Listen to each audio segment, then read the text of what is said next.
अस्सलामुअलैकुम dear student, कैसे हैं आप लोग। उम्मीद है आप ठीक होंगे। अल्लाह से दुआ गो हूँ अल्लाह ताला आप लोगों को कामयाब व कामरान करे। स्टूडेंट, आज का हमारा टॉपिक है हाइड्रोजन बॉन्डिंग। उसकी हम एप्लीकेशंस को स्टार्ट किया था। प्रीवियस लेक्चर्स में हमने हाइड्रोजन बॉन्डिंग और उसकी एप्लीकेशन को स्टार्ट किया था। आज उसी की एप्लीकेशन, हाइड्रोजन बॉन्डिंग की एप्लीकेशन को कंटिन्यू करेंगे और आज हम पढ़ेंगे स्ट्रक्चर ऑफ आइस। क्योंकि वाटर एक एनॉमलस बिहेवियर शो करता है as compare to other compounds. क्यों शो करता है? आइस वाटर की सरफेस पे फ्लोट करती है। क्यों फ्लोट करती है? और जब ये हमारे कुछ क्वेश्चन इसके अंदर डिस्कस करेंगे। और आइस जो है ये जब किसी भी वाटर सरफेस पे, लेक पे, पॉन्ड पे बनती है तो नीचे एक्वेटिक लाइफ कैसे सरवाइव करती है, ये सारे क्वेश्चन इसी में हम डिस्कस करेंगे। तो हमारा जो आज मेन टॉपिक में आ रहा हूँ वो है structure of ice. Structure of ice. सबसे पहली बात कि अगर हम वाटर की बात करें तो वाटर का जो स्ट्रक्चर है वो टेट्राहीड्रल है। H2O लिक्विड फॉर्म में इसका जो स्ट्रक्चर है वो टेट्राहीड्रल है। और इसकी हाइब्रिडाइजेशन क्या है? sp3 है। इसमें वाटर के अंदर 2 बॉन्ड पेयर्स होते हैं, बॉन्ड पेयर, और इसी तरह 2 लोन पेयर होते हैं जो आपस में जुड़ते हैं और ये टेट्राहीड्रल स्ट्रक्चर बनाते हैं। अगर हम टेट्राहीड्रल स्ट्रक्चर बनाएं तो वाटर के केस में हमारे पास ऑक्सीजन एक, अगर आप लोगों को इस sp3 का आइडिया नहीं है तो आप sp3 का लेक्चर सुन सकते हैं। वो ऑलरेडी मेरा जो है वो वीडियो रिकॉर्डेड है, आप उसमें जाके सुन सकते हैं किस तरह फाइंड की जाती है, उसके बारे में क्या इंफॉर्मेशंस हैं। क्योंकि अकॉर्डिंग टू, अगर मैं फ़र्स्ट ईयर चलूँ तो अभी ये जो नेक्स्ट चैप्टर नंबर 6 है उसमें हम ये पढ़ते हैं। लेकिन ओवरऑल अगर सेकंड ईयर या फर्स्ट ईयर के हवाले से या MD कैट के हवाले से आपने देखना है तो वो मैंने लेक्चर ऑलरेडी जो है वो रिकॉर्ड कर दी है, आप लोग सुन सकते हैं।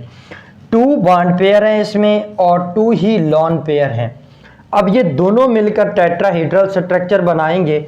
अगर यहाँ पे मैं ऑक्सीजन लिखूँ तो यहाँ पे ये सेंट्रल एटम, वाटर के केस में जो सेंट्रल एटम है, सेंट्रल एटम क्या होता है? Least in number which have multiple valency. इसमें जो 2 हमारे पास हाइड्रोजन एटम है और एक ऑक्सीजन एटम है। Oxygen atom he least in number है और इसकी मल्टीपल वैलेंसी भी है एज कम्पेयर टू हाइड्रोजन। तो यहाँ पे इसका जो टेट्राहीड्रल स्ट्रक्चर बनता है वो कुछ यूँ बनता है, H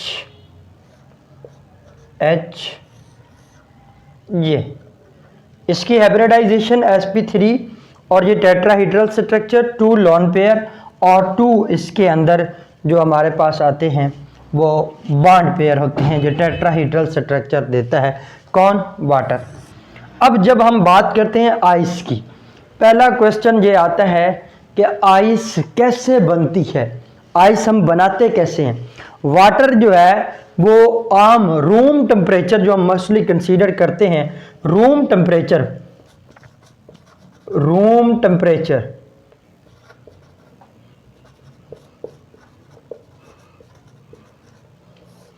ये है 25 डिग्री सेल्सियस।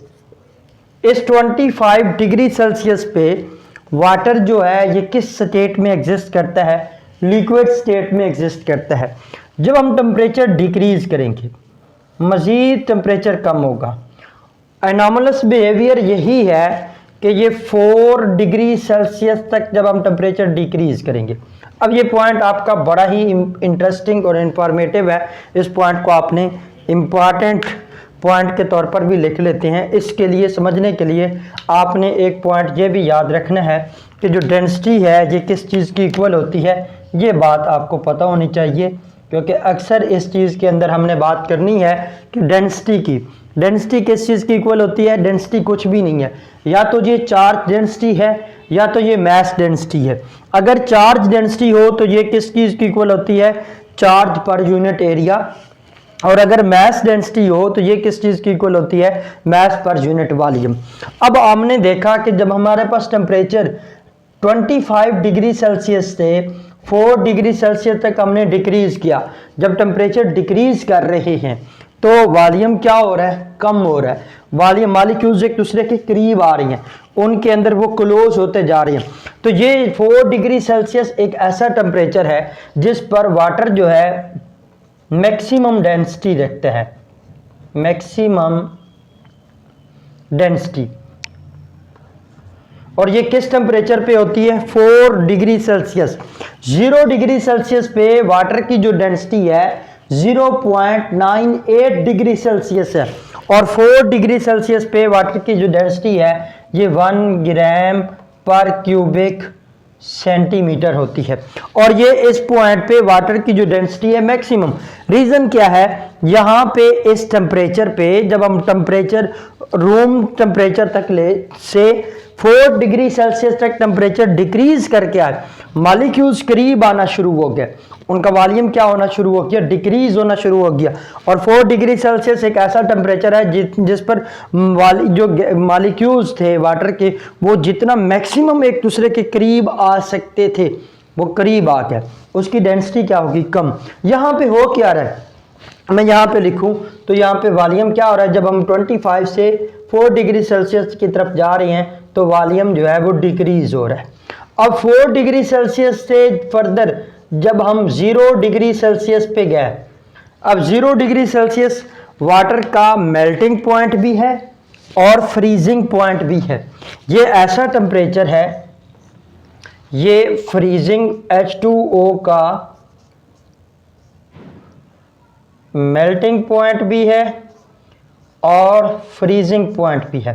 यानी इस टेम्परेचर पे जो वाटर के मॉलिक्यूल्स हैं वो इक्विलिब्रियम पोजीशन पे होती हैं। यही वाटर का टेम्परेचर जो है ये 0 डिग्री सेल्सियस, ये फ्रीजिंग पॉइंट भी है और ये मेल्टिंग पॉइंट भी है। और जब 4 डिग्री सेल्सियस से हम 0 डिग्री सेल्सियस की तरफ गए तो जो वॉल्यूम था वो क्या हो रहा है? इंक्रीज हो रहा है, वॉल्यूम इंक्रीज हो रहा है। अब आते हैं मेन पॉइंट की तरफ। यहाँ पे एक बहुत बड़ा इंपॉर्टेंट पॉइंट है कि जो आइस है, ice float on surface of H2O। Why? ये बड़ा इंपॉर्टेंट शॉर्ट क्वेश्चन है कि जो आइस है वो वाटर की सरफेस पे फ्लोट करती है, क्यों? इसके लिए आपको इस पॉइंट का समझना होना जरूरी है। अब जो मैं मजीद आपको इस चीज का आइडिया देने जा रहा हूं, इससे आपको 3 पॉइंट्स क्लियर हो जाएंगे और इंशाल्लाह ताला आपको एक यूनिक वे में समझाया जाएगा। रूम टेम्परेचर मैं अगेन लिख देता हूं 25 डिग्री सेल्सियस। वाटर जो है ये स्टेट किस में है? लिक्विड में। टेम्परेचर हम डिक्रीज करके 4 डिग्री सेल्सियस पे ले आए, वाटर इस केस में भी लिक्विड स्टेट में है, लेकिन इसका वॉल्यूम जब हम 25 डिग्री सेल्सियस से 4 डिग्री सेल्सियस पे आ रहे हैं, ये वाटर जो वॉल्यूम है वो डिक्रीज कर रहा है।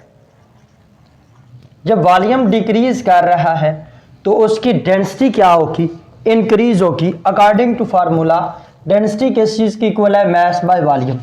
जब वॉल्यूम डिक्रीज कर रहा है, 4 डिग्री सेल्सियस एक ऐसा टेम्परेचर है जिस पे वाटर का वॉल्यूम मैक्सिमम डिक्रीज हो जाता है, मॉलिक्यूल्स जितना मुमकिन हो सकता था वो सुकड़ गए, वॉल्यूम डिक्रीज कर दिया और डेंसिटी क्या होगी? मैक्सिमम होगी। तो इस टेम्परेचर पे डेंसिटी जो है वो मैक्सिमम है। कितनी है? 1 ग्राम पर क्यूबिक सेंटीमीटर।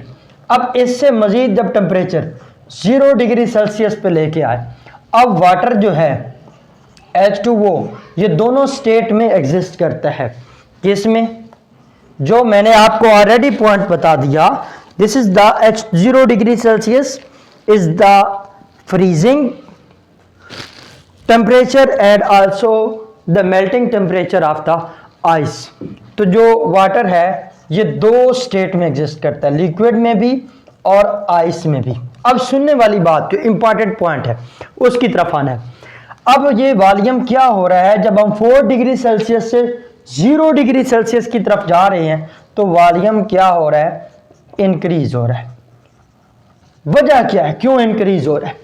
अगर इस सवाल की बात करें तो हम किसी फिजिक्स वाले से पूछें तो वो कहेगा कि जो आइस है भाई लोगों, उसकी जो डेंसिटी है वो कम है और वाटर की जो डेंसिटी है वो ज़्यादा है, जिसकी वजह से आइस पानी की सरफेस पे फ्लोट करती है।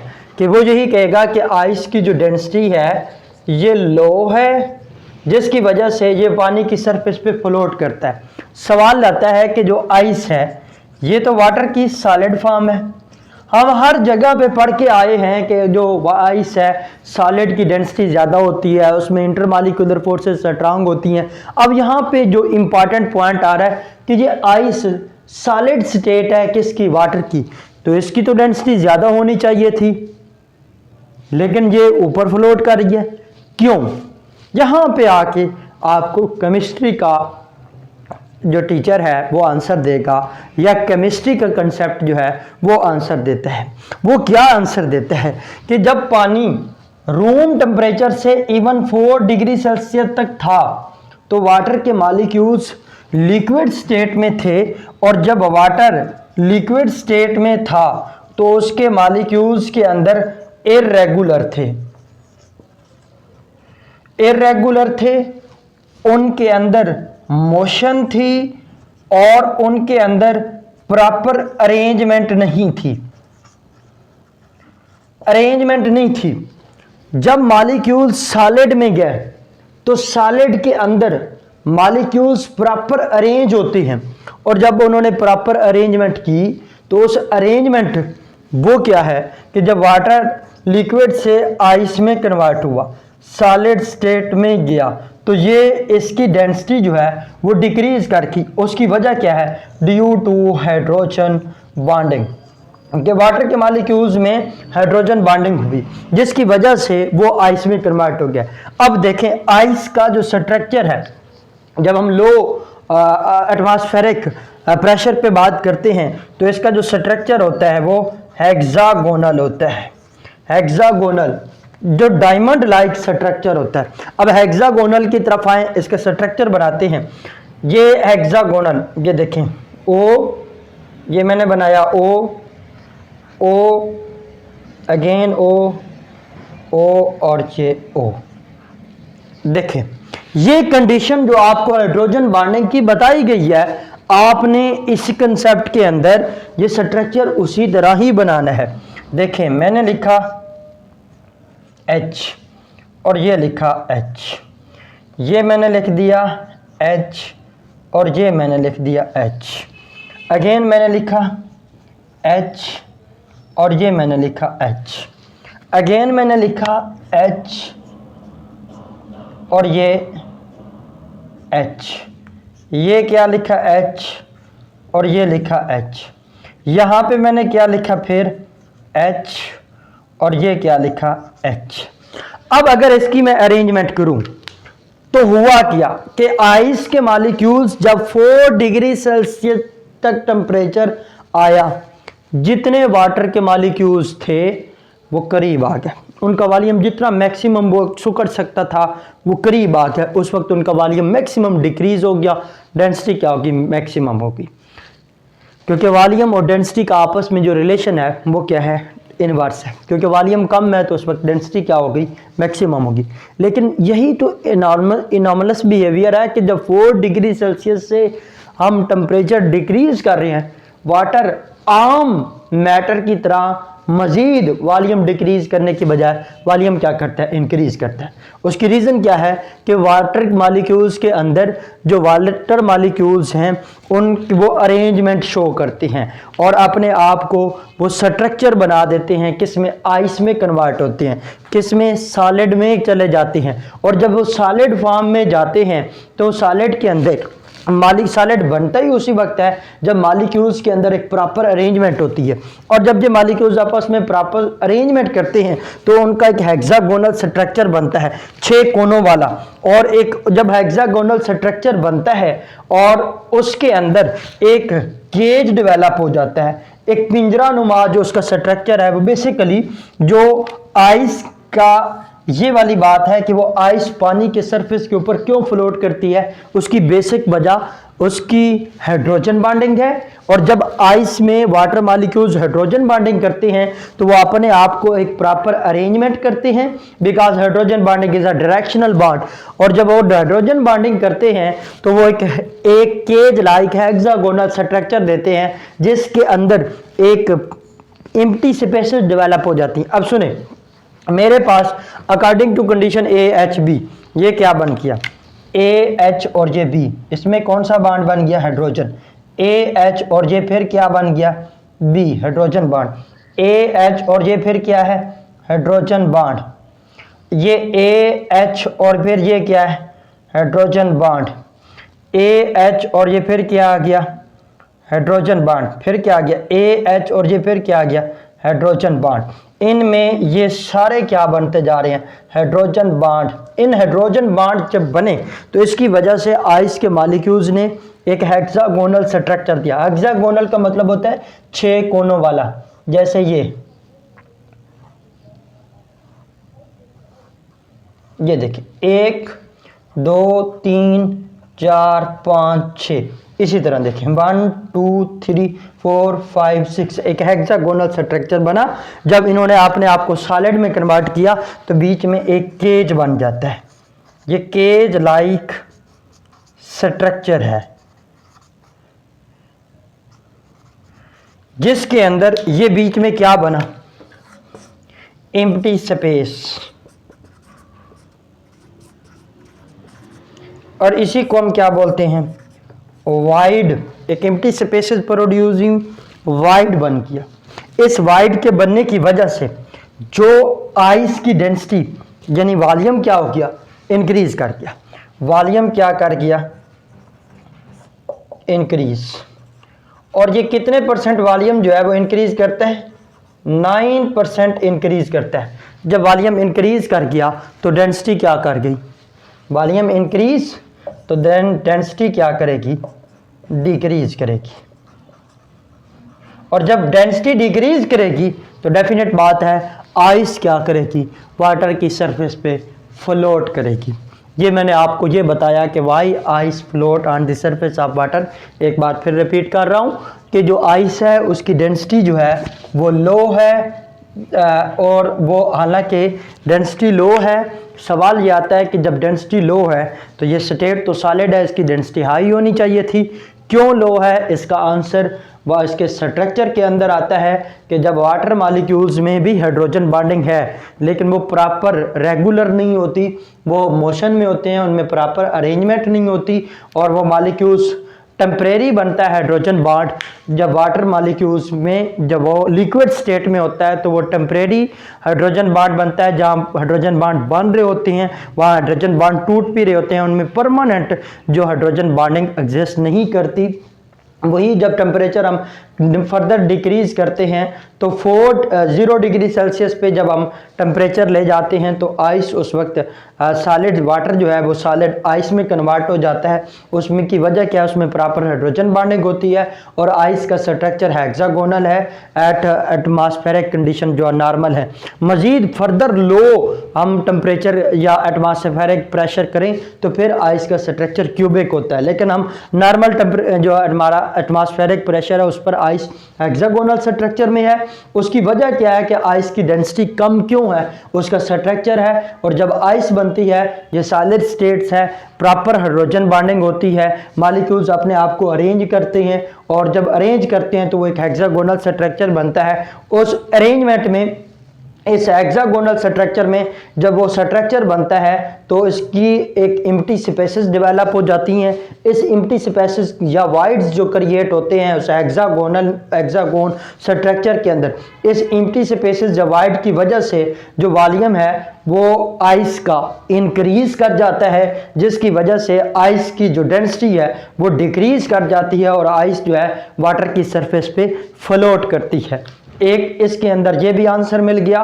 दूसरा आंसर ये मिल गया कि वाटर जो है has maximum density at 4 degree Celsius. Why, उसका आंसर भी यही बना कि जब हम टेम्परेचर को डिक्रीज करते हैं तो 4 डिग्री सेल्सियस तक मैक्सिमम वॉल्यूम का जो टेम्परेचर वाटर का मॉलिक्यूल्स का वॉल्यूम है वो डिक्रीज हो जाता है, और जब वॉल्यूम डिक्रीज हो जाता है तो उसकी डेंसिटी क्या हो जाती है, मैक्सिमम हो जाती है।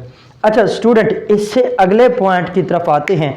ये तो हमें पता चल गया कि आइस की डेंसिटी कम है, आइस का स्ट्रक्चर हमने देख लिया, हेक्सागोनल है, उसमें हाइड्रोजन बॉन्डिंग होती है, उस हाइड्रोजन बॉन्डिंग की वजह से उसकी डेंसिटी लो हो जाती है और वाटर की सरफेस पे फ्लोट करती है।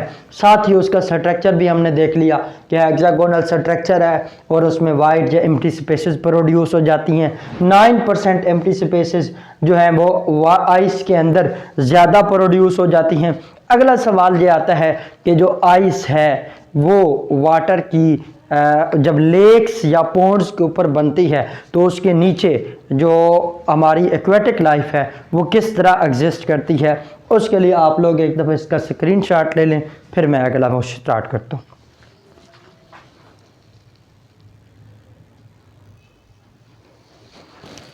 जी स्टूडेंट, नेक्स्ट हम अगर इसकी बात करें एप्लीकेशन ऑफ द जो आइस डेंसिटी है इसकी बात करें, हमें पता है कि लेट्स सपोज ये हमारी जो डेली लाइफ में हम एक बीकर लेते हैं जो इसको हम अपने फ्रीज़र में रखते हैं या फ्रिज के अंदर रखते हैं, तो वो अब क्या होता है उसके ऊपर सबसे पहले आपने ये, इसलिए मैं आपको समझा रहा हूँ, उसमें ये वाटर है। हमेशा जब भी आइस बनती है तो उसके ऊपर एक लेयर बन जाती है, कभी आपने ऑब्जर्व हो गया ऊपर लेयर बनी होती है, बीच में पानी अभी तक उसी तरह मौजूद होता है। तो आइस जो है उसकी डेंसिटी, आइस की जो डेंसिटी है वो लो है। इस लो डेंसिटी की वजह से वो वाटर की सरफेस पे फ्लोट करती है। यहाँ पे क्योंकि हर तरफ से हम इक्वल टेम्परेचर जो है वो दे रहे होते हैं, जिसकी वजह से वो पूरा बीकर के अंदर आहिस्ता आहिस्ता आइस बन जाती है और वो पूरा बीकर आइस में कन्वर्ट हो जाता है। और कभी कभी हम देखते हैं कि उसमें ये दरमियान से ना थोड़ी सी जगह उभरी हुई होती है। उसकी वजह भी यही है कि जब आइस वाटर के मॉलिक्यूल्स प्रॉपर अपने आप को अरेंज करते हैं और वो आइस में कन्वर्ट होते हैं, उस केस में वो जो उसके अंदर एयर बनती है वो दरमियान में बबल्स की फॉर्म में ऊपर निकलती है, जिसकी वजह से वो सरफेस ऊपर उभरी हुई नज़र भी आती है, हमें थोड़ा सा वो एलिवेटेड होती है।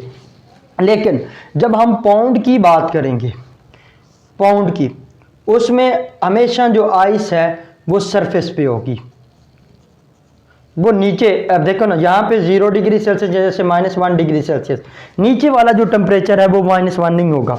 वो टेम्परेचर, ये आइस बनी, ये ऊपर सरफेस पे आके जम गई, फ्लोट करना शुरू कर दिया, एक तह बन गई। नीचे जैसे ये मान कहूँ ये 0 डिग्री सेल्सियस पे आइस बनी थी, ये 1 डिग्री सेल्सियस है, फिर 2 डिग्री सेल्सियस है, फिर 3 डिग्री सेल्सियस है, 4 डिग्री, जितना हम लो जाते जाएंगे उसकी गहराई में तो उतना जो टेम्परेचर है वो ज़्यादा होगा। उसकी रीज़न क्या है कि क्योंकि इस तरह से नीचे से तो टेम्परेचर हम हीट डिक्रीज़ नहीं कर रहे। जब हम फ्रिज की बात करते हैं तो उसके चारों साइडों से टेम्परेचर बराबर डिक्रीज़ कर रहा होता है। जब हम लेक या पाउंड की बात करते हैं तो वहाँ टेम्परेचर बराबर नहीं डिक्रीज़ कर रहा, ऊपर है, नीचे जो उसकी तह में या उसकी गहराई में तो हम उसको टेम्परेचर नहीं डिक्रीज़ कर रहे होते, तो वो नीचे पानी अपनी लिक्विड स्टेट में ही रहता है और जो ऊपर हमारे पास उसकी सरफेस होती है वो लेक की या पाउंड की, वो किस में होती है, आइस की फॉर्म में होती है। और आइस की डेंसिटी लो होने की वजह से वो ऊपर फ्लोट करती है। और आइस की जो अपर लेयर है, जैसे भी हम आइस की बात करें तो उसके आइस की जो अपर लेयर है ये इंसुलेटर का भी काम करती है। यानी इंसुलेटर का मतलब है ना ही इससे टेम्परेचर नीचे आएगा, ना ही जो वो बाहर जो कूल है मजीद ना टेम्परेचर डिक्रीज करेगा, और ना ही इसका टेम्परेचर बाहर, इसकी एनर्जी बाहर जाएगी और ना टेम्परेचर इंक्रीज करेगा, जिसकी वजह से वो नीचे हमेशा जो टेम्परेचर है वो डाउनवर्ड बीनीथ द वो सरफेस जो होगा वो ज़्यादा होगा। और इसी वजह से जब भी ये हमारे पास जो बनती है आइस, उसकी अपर लेयर की बजाय नीचे से जो आइस है वो जल्दी फ्लोट करती मेल्ट होती है, अपर लेयर एंड तक पड़ी रहती है। उसकी वजह यही है कि जो आइस की अपर लेयर है ये एज अ इंसुलेटर काम करती है, और इंसुलेटर काम करने की वजह से जो नीचे का जो टेम्परेचर है वो उसी तरह मेंटेन रहता है, और जो बेनीथ द वो लेक्स या पाउंड्स हैं वो हमारी एक्वाटिक लाइफ जो है वो क्योंकि पानी उसी तरह लिक्विड स्टेट में रहता है और वो टेम्परेचर मज़ीद फॉल नहीं करता, तो जिसकी वजह से वो आसानी से एग्जिस्ट करती हैं और वो डेथ या उनका डिके प्रोसेस नहीं होता। ये एक बड़ा ही इंटरेस्टिंग फिनोमिना बनता है किस चीज़ का, आइस का। तो ये आइस का जो शॉर्ट क्वेश्चन है, ये आइस का स्ट्रक्चर, ये हाइड्रोजन बॉन्डिंग में स्ट्रक्चर का आइस, ये एक कंप्लीट लॉन्ग क्वेश्चन भी आता है और इसके अंदर शॉर्ट क्वेश्चन भी आते हैं। शॉर्ट क्वेश्चन में ये पूछा जाता है why ice float on the surface of water, एक क्वेश्चन ये पूछा जाता है। दूसरा क्वेश्चन ये पूछा जाता है कि how aquatic life exist in the ponds and lakes beneath the surface, beneath the ice surface, वो आइस सरफेस के नीचे किस तरह वो लाइव करते हैं, एग्जिस्ट करते हैं। तीसरा क्वेश्चन उसके अंदर ये भी पूछा जाता है water has maximum density at 4 degree Celsius, why 4 degree Celsius पे वाटर की जो डेंसिटी है मैक्सिमम है। इसके अंदर सबसे एक इम्पॉर्टेंट एमसीक्यू ये बनता है कि जो आइस का वॉल्यूम है वो कितना डिक्रीज करता है, आइस में एम्प्टी स्पेसेस कितने परसेंट होती हैं एज कम्पेयर टू वाटर, 9%, और ये आपका एमसीक्यू आता है। ये था सारे का सारा स्ट्रक्चर ऑफ आइस। नेक्स्ट हम बात करते हैं hydrogen bonding in biological compounds.